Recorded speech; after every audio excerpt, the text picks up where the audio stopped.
আজ হচ্ছে শুক্রবার, ঘড়িতে বাজছে সকাল 7টা। আজকের ব্লগটা এখন শুরু করছি। নতুন একটি ব্লগে তোমাদের সবাইকে জানাই স্বাগতম। তোমরা সবাই নিশ্চয়ই খুব ভালো আছো।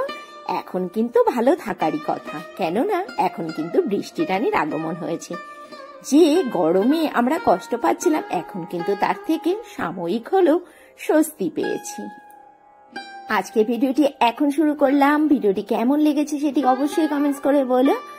আর যদি ভালো লাগে তাহলে প্লিজ একটু ভিডিওটা শেয়ার করে দিও।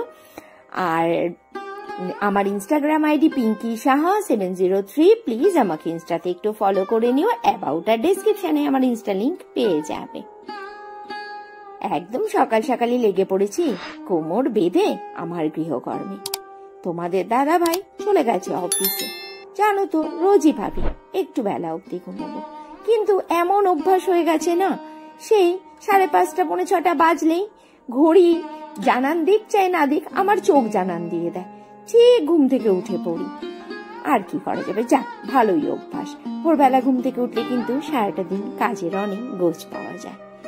জানো তো, আমার জীবনে না চাহিদাগুলো খুব কম। আমি খুব অল্প জিনিসেই খুব খুশি হয়ে যাই। কিভাবে? হ্যাঁ, এবার বলি।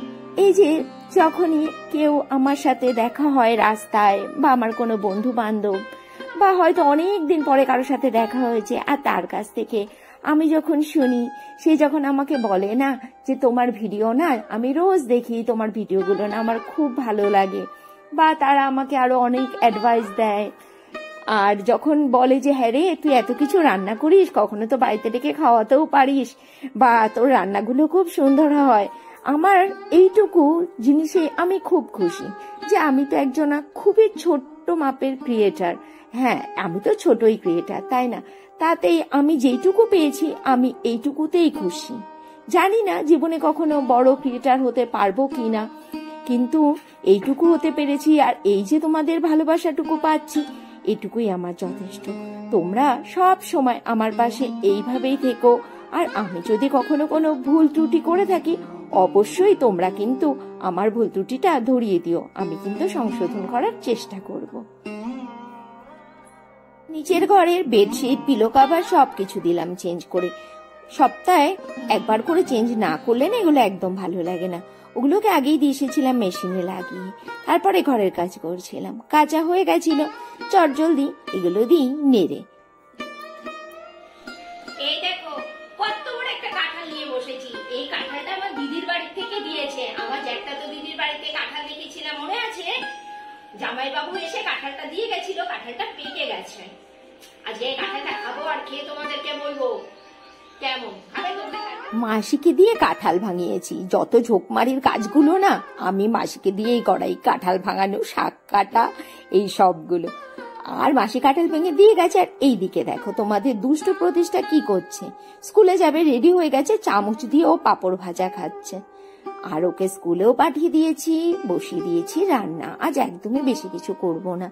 ঝিঙে ঘন্ট বসিয়েছি, মুগ ডাল ছড়িয়ে, আর এখানে করবো আলু পটল সয়াবিন দিয়ে তরকারি। পটলটাকে না ভেজে নিচ্ছি প্রথমেই। না আলু পটলের রসের জন্য যদি পটলে লবণ দিয়ে ভাজা হয় তাহলে জল ছেড়ে দেয়, পটলগুলো না ভালো ভাজা হয় না। একটু ভাজার পরে লবণটা দিলে তাহলে পটল ভাজাটা খুব ভালো হয়। আলু কেটে রেখেছি, সয়াবিন সেদ্ধ করে জল ঝরিয়ে রেখেছি এখানে টমেটো আর আদা। হয়ে গেল আলু পটলের তরকারি। আমার ছেলে সয়াবিন খেতে খুব ভালোবাসে, আর আমার সয়াবিন খেতে ভালো লাগে না, এই জন্য আমি আমার জন্য পটল দিয়ে দিয়েছি। যাকে ভালোই লাগে আলু পটল সয়াবিনের তরকারি একসাথে। এখন বাজে দুপুর 3:20, আর প্রতিষ্ঠা কেবল স্কুল থেকে এলো। আকাশের মুখটা কিন্তু ভারী হয়ে আছে, সকালে এক পশলা হওয়ার পরে আর তিনি আসেননি। মনে হচ্ছে সন্ধ্যার দিকে আবার আসতে পারে।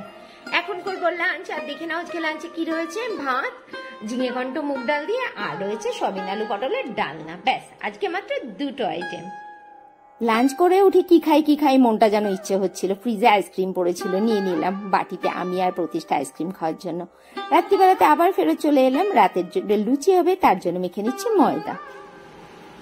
আবার ফেরত চলে এলাম রাত্রিবেলাতে রাতের খাবার দাবার নিয়ে। তোমাদের দাদা ভাই প্রতিদিনের ন্যায় আজকেও ভাত খাবে। এই যে ওনার ভাত গরম করে দিলাম মাইক্রোওভেনে।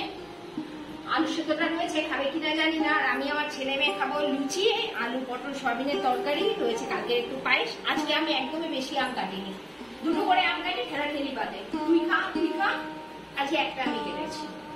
মানে এত দাম দিয়ে আমগুলো কিনে নিয়ে আসার পরে ওই ঠেলাঠেলিটা বড্ড গায়ে লাগে। চলো আজকের ব্লগটা এখানে শেষ করছি, টাটা।